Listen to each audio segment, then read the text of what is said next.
যে রাজনৈতিক দলগুলোর মধ্যে অনাস্থা আছে, অনাস্থার জায়গা থেকেই আগামী সংসদ কিংবা যেভাবেই জনপ্রতিনিধি নির্বাচিত হোক না কেন, যে নামই আমরা দেই না কেন, তারা কি আসলে এই সংস্কার প্রস্তাবগুলো এমনকি ঐকমত্যগুলো সেগুলো বাস্তবায়ন করবে? এটাই কিন্তু একটা বড় প্রশ্ন হিসেবে দাঁড়িয়ে যাচ্ছে। এবং বেশিরভাগ ক্ষেত্রে ধরে নেওয়া হচ্ছে একটা দল ক্ষমতায় আসবে এবং তারা মানবে না। এইটা একটা ভালো প্রোপাগান্ডা গত 13 মাস ধরে হয়েছে, তার একটা ফলাফল আমরা বিভিন্ন জায়গায় পাচ্ছি। কিন্তু সেই জায়গা থেকে ভিন্ন জায়গায় আসা দরকার। আমরা কে কতটা আসলে কমিটেড সেটা কিন্তু এখনই খুব বলা যাবে না, কেননা ধারাবাহিকতার দিক থেকে দেখলে অনেক কমিটমেন্টই কিন্তু আমরা 5ই আগস্টের আগে অনেক জায়গা থেকে দেখিনি। সংস্কারের দিক থেকে, প্রস্তাবের দিক থেকে বলি, প্রশ্নগুলো নিয়ে বিস্তারিতভাবে আলোচনা লেগে থাকার প্রশ্নে বলি, সব জায়গা থেকে আমি ওই বিস্তারে যাচ্ছি না। যৌক্তিক জায়গাটা আমরা মনে করি যে হ্যাঁ, অনাস্থাকে দূর করার জন্য একটা আইনগত বাধ্যবাধকতা থাকা দরকার। ঐকমত্য, অঙ্গীকার এগুলো অত্যন্ত গুরুত্বপূর্ণ, কিন্তু যদি অঙ্গীকারেই আমরা আস্থা স্থাপন করতে পারছি না, সে কারণে আইনগত একটা বাধ্যবাধকতা জায়গাটা তৈরি করা দরকার যে আগামী জনপ্রতিনিধিরা ঐকমত্যের সংস্কারগুলো বাস্তবায়ন করবে। কিন্তু যেগুলো নোট অফ ডিসেন্ট আছে সেগুলোর বাস্তবায়ন কিভাবে হবে? এটা তো কেউ না কেউ, এই নোট অফ ডিসেন্টের মীমাংসা কি? আমরা যেগুলোতে একমত হতে পারছি না সেগুলোর মীমাংসা কি? জনগণ সেটা মীমাংসা করবে না। এর বাইরে তো অন্য কোনো পথ নাই। এর বাইরের পথ হচ্ছে কোনো একটা শক্তি সে ডিটারমিনিংলি হাজির হবে রাজনৈতিক ক্ষমতার কেন্দ্রে। যদি সে নির্ধারকভাবে ক্ষমতার কেন্দ্রে হাজির হতে হয় যে আমরা যা বলবো সেটাই হবে আগামী দিনের কোর্স অফ অ্যাকশন, তাহলে এটা একটা পথ হতে পারে। সেই পথ গণতান্ত্রিক হবে কিনা সেটা আমরা এখনো নিশ্চিতভাবে জানি না। কাজেই নির্বাচন মানে জনগণের অংশগ্রহণের মধ্য দিয়ে সবাইকে নিয়ে এইটা করার সুযোগ আছে, সেইটাই গণতান্ত্রিক স্বীকৃত পথ। সেই দিক থেকে দেখলে নির্বাচনের মধ্য দিয়ে আমরা যে জনপ্রতিনিধিরা পাব তারা ঠিক করবেন, অথবা নির্বাচনে জনগণ ঠিক করবেন কোন দল বিজয়ী হবে, এবং সেই অনুযায়ী নোট অফ ডিসেন্ট কার্যকর হবে। যে দল যেভাবে চেয়েছে তারা যদি সংখ্যাগরিষ্ঠতা পায় নোট অফ ডিসেন্টগুলোর ক্ষেত্রে, সেটাই তারা কার্যকর করবে। আমাদের মতামত যদি তারা শোনে তো শুনবে, অর্থাৎ কারো মতামত যদি সংখ্যালঘিষ্ঠদের মতামত যদি তারা শোনে সেটা তাদের জেনারসিটি হবে, কিন্তু তারা বেসিক্যালি জনগণের কাছ থেকে রায় পাবে যে তারা যে প্রশ্নে নোট অফ ডিসেন্ট দিয়েছেন সেই অনুযায়ী সেটা করা। এর বাইরে অন্য কোনো মীমাংসার পথ নেই। মীমাংসার আরেকটা পথ আছে, যেটা আমি আবারও বললাম যে বৈপ্লবিক পথ। সেই বৈপ্লবিক পথে যাওয়ার বাস্তবতা কী অবস্থা আছে সেটা রাজনৈতিক দলগুলো বিবেচনা করবেন। কাজেই বাধ্যবাধকতার জায়গার প্রশ্নে এইটা একটা প্রশ্ন, আরেকটা হচ্ছে মীমাংসার প্রশ্ন ঐকমত্য এবং ডিসেন্ট নিয়ে। ঐকমত্যর যে প্রশ্ন সেটাও কিন্তু অটোমেটিক্যালি বাস্তবায়ন করা যায় না। রাজনৈতিক কতগুলো দল একত্রিত হয়ে কতগুলো বিষয় ঐকমত্য হয়েছে, অতএব এটা বাস্তবায়নযোগ্য এটা ধরার কোনো সুযোগ নাই। এইটার নৈতিক রাজনৈতিক জায়গা যদি তৈরি করতে হয় অবশ্যই জনগণের কাছ থেকে সেটা নিতে হবে। ফলে ইলেকশন এমনকি ঐকমত্যের জায়গাগুলো বাস্তবায়ন করার জন্য অপরিহার্য। কাজে আমরা সুস্পষ্টভাবে মনে করছি যে একটা ঐকমত্যের অঙ্গীকার থাকা দরকার, তার সাথে আইনগত বাধ্যবাধকতা থাকা দরকার, এবং তারপরে নির্বাচন দরকার, সেটা ঐকমত্যের অংশ এবং নোট অফ ডিসেন্ট বিষয়ে ফয়সালার জন্য। এখন নির্বাচনের জায়গাটা কি হবে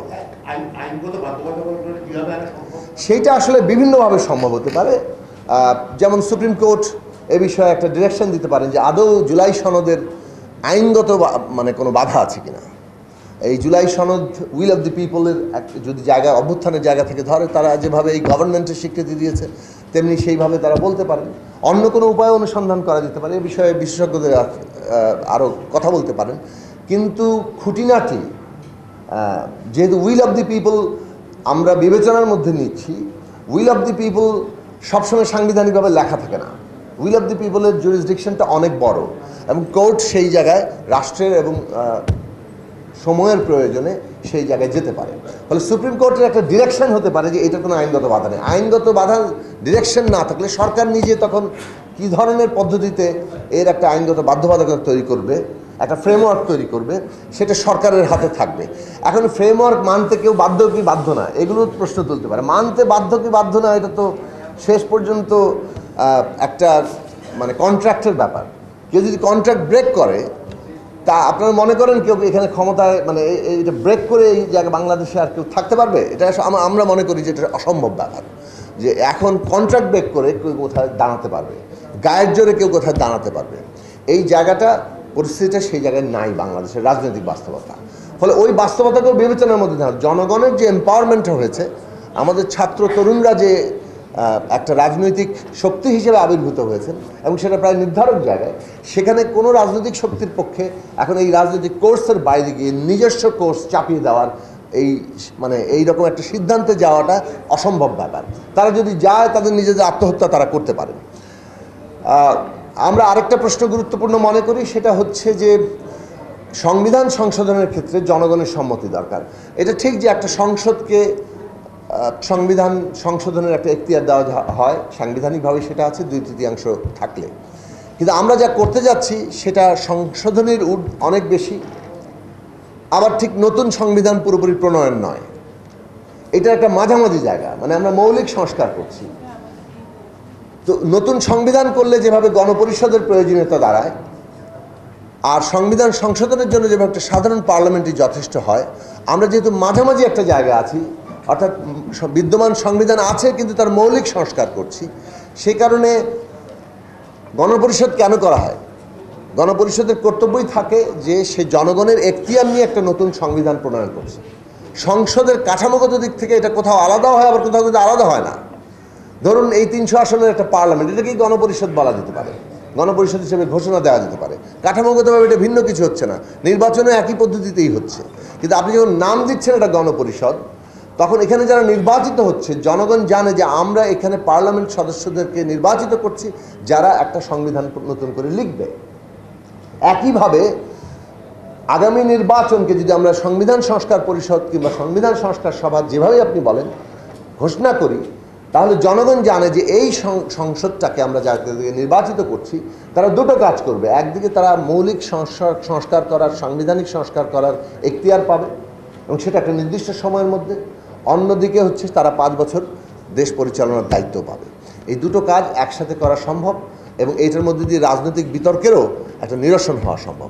মানে কেন গণপরিষদ দরকার, কেন সংবিধান সংস্কার পরিষদ দরকার, কেন একটা সাধারণ পার্লামেন্ট যথেষ্ট নয়, এটা হচ্ছে যে জনগণের এখতিয়ার নিয়ে আপনি যখন সংবিধান সংস্কার করবেন তখন সুপ্রিম কোর্ট আর ওটাকে চ্যালেঞ্জ করতে পারে না। যেভাবে একটা গণপরিষদে গঠিত একটা নতুন সংবিধানকে সুপ্রিম কোর্ট চ্যালেঞ্জ করে না যে আপনারা ঠিকমতো সংবিধান লেখেন নাই, বরং সুপ্রিম কোর্টের দায়িত্ব থাকে ওই সংবিধানকে সুরক্ষা দেওয়া, ওটাকে ডিফেন্ড করা, ওইটার অভিভাবক হিসেবে কর্তব্য পালন করা। ঠিক তেমনি এই যে সংস্কারকৃত সংবিধান, আগামী সংবিধান সংস্কার সভায় যেটা হবে, সেইটাকে সুরক্ষা দেওয়া হবে সুপ্রিম কোর্টের কর্তব্য, এটাকে চ্যালেঞ্জ করা নয়। ফলে জনগণের উইলটাকে যদি আপনি সবার উপরে দাঁড় করাতে চান, আগামী পার্লামেন্টে গ্রহণযোগ্য সমাধান একটা হতে পারে যে এইটা সংবিধান সংস্কার পরিষদের নির্বাচন হবে, তার মধ্যে দিয়ে আমরা এই যে সংস্কারগুলো করছি তার টেকসই জায়গাটা তৈরি করতে পারি। আসি নির্বাচনের পরিবেশ নিয়ে। আচ্ছা, বাস্তবায়নে আরেকটা কথা আছে। আমরা মনে করি প্রথম 6 মাসের মধ্যেই, ম্যাক্সিমাম 6 মান্থ, প্রথম অধিবেশনেই আমরা দাবি করছি ওখানে অনেকে, কিন্তু প্রথম সর্বোচ্চ কোনো তর্ক বিতর্কের যদি কোনো রকম ওইখানেও প্রয়োজন হয়, সেখানে 6 মান্থের মধ্যে এই সংবিধান সংস্কারের কাজ শেষ করা সম্ভব এবং পরবর্তী 1 বছর, অর্থাৎ সব মিলিয়ে 18 মাস, 1 বছর হবে বাস্তবায়নের জন্য, অর্থাৎ যেই সংস্কারগুলো হয়েছে সেই অনুযায়ী প্রাতিষ্ঠানিক পরিবর্তনের জন্য। তো এই জায়গার মধ্যে দিয়ে একটা কোর্স কমপ্লিট হয়, অর্থাৎ যে কথাটা দিয়ে আমি শুরু করেছিলাম যে আমরা একটা নতুন 1972 সালে আছি। তো এইটা নতুন পুনর্গঠনের এই কালে আমরা যদি নির্বাচনের পরবর্তী 18 মাস পর্যন্ত একটা পুনর্গঠন কাল ধরি, এইখানে ন্যূনতম জাতীয় ঐকমত্য দরকার। এইটাই বাংলাদেশের রাজনীতির সবচেয়ে প্রধান ইস্যু। পুরনো বন্দোবস্তের কায়দায় দলাদলি একে অপরের মানে ন্যারেটিভকে সারপাস করার যে প্রতিযোগিতা চলছে সেটা থাকবেই, সেটা রাজনীতিতে থাকেই, কিন্তু ওইটা প্রধান হয়ে উঠলে আমরা পুরনো রাজনৈতিক বন্দোবস্তে আটকে থাকবো। দুর্ভাগ্যবশত 13 মাস ধরে ওইখানে আমরা থাকতে দেখেছি, কিন্তু এই রাজনৈতিক জায়গাটা প্রধান হওয়া দরকার যেখানে আমরা সত্যি সত্যি বাংলাদেশের একটা পুনর্গঠনে যাচ্ছি। ইলেকশনের প্রশ্নে দুটো কথা বলে আমি শেষ করব। 1 নম্বর বিষয় হচ্ছে যে আমরা মনে করি যে ওই ডিসেম্বরের মানে প্রথম অর্ধে যদি ইলেকশন তফসিল ঘোষণা করা হয় তাহলে ফেব্রুয়ারির প্রথমার্ধে নির্বাচন হবে, 2 মাস আগে করা হবে বলা হয়েছে। তখন গিয়ে একটা নির্বাচনের পরিবেশ নিয়ে কথা বলার চাইতে এই মাসেই সেপ্টেম্বরের মধ্যে গভর্নমেন্টের উচিত সরকার, নির্বাচন কমিশনের প্রতিনিধি সহ এই যে আমরা ঐকমত্য কমিশনের যে রাজনৈতিক দলগুলো আছে, অন্ততপক্ষে প্রয়োজনে আরও যারা নির্বাচনে অংশ নেবেন তাদের কাউকে নেওয়া যেতে পারে। আমরা একটা নির্বাচন পর্যবেক্ষণ সমন্বয় কমিটি, নির্বাচন পরিবেশ পর্যবেক্ষণ সমন্বয় কমিটি আমরা করতে পারি। আজকে কোথাও দেশের কোনো একটা অঞ্চলে যদি কোনো দলের সাথে অন্য দলের মারামারি হয়, কিংবা কোথাও যদি কোনো নির্বাচনী আচরণবিধি কিংবা গণতান্ত্রিক আচরণবিধি লঙ্ঘিত হয়, তাহলে সেই প্রশ্নগুলো কেন্দ্রীয়ভাবে এই সমন্বয় কমিটিতে আলোচনা হওয়া দরকার, এখন থেকে মনিটরিং হওয়া দরকার। এবং এইটা পরিবেশ তৈরিতে একটা ভিন্ন জায়গা তৈরি করবে। সাইকোলজিক্যালি যে সমস্ত দলের পুরনো প্র্যাকটিস আছে যে না আমার যে গায়ের জোর যেখানে আছে আমি সেখানেই আমরাই তো করবো সব কিছু, এবং প্রশাসনের যে ধরনের একটা মানসিক জায়গা আছে, আচ্ছা যারা ক্ষমতায় আসবেন তাদের সাথে আগে একটু লাইনঘাট ভালো রাখা, তাদের কাছে একটু প্রিয়পাত্র হওয়ার চেষ্টা করা যাতে ভবিষ্যতে তাদের নিজেদের চাকরিগত সুবিধা হয়, এই পুরো মানসিকতা পরিবর্তনের জন্য এখন থেকেই সেটা করা দরকার। এই প্রস্তাব আমরা অন্তর্বর্তী সরকারের কাছে করেছি, বারবার তুলেছি বিভিন্ন জায়গায়। না, ইলেকশন কমিশন, সরকার এবং রাজনৈতিক দলগুলো না থাকলে মনিটরিং কমিটি করে কি হবে? মানে রাজনৈতিক দলগুলোই তো থাকা দরকার, যাতে করে আমরা অভিযোগ তুলতে পারি একে অপরের প্রশ্নে, এবং সেগুলোর একটা মীমাংসা সেন্ট্রালি হচ্ছে, অ্যাড্রেসড হচ্ছে, এই জায়গাটা তৈরি করা সম্ভব। এইটা হয়তো আগে এভাবে হয়নি, কিন্তু এখন আমাদের যে বাস্তবতা সেখানে এই ধরনের একটা উদ্যোগ ছাড়া আমরা আসলে একে অপরকে হয়তো গালাগালি করতে পারবো বিভিন্ন সভা সমাবেশে, কিন্তু প্র্যাকটিক্যালি কোনো সমাধান হবে না, এবং এটা ক্রমাগত বাড়তে থাকবে। এবং এই পরিবেশগত জায়গাটাই নির্বাচন থেকে কেউ মনে করতে পারে যে আমার জন্য তো নির্বাচনের পরিবেশ মানে ওই যেটাকে বলে লেভেল প্লেয়িং ফিল্ড না, ফলে ওইটা গুরুত্ব দেওয়া দরকার।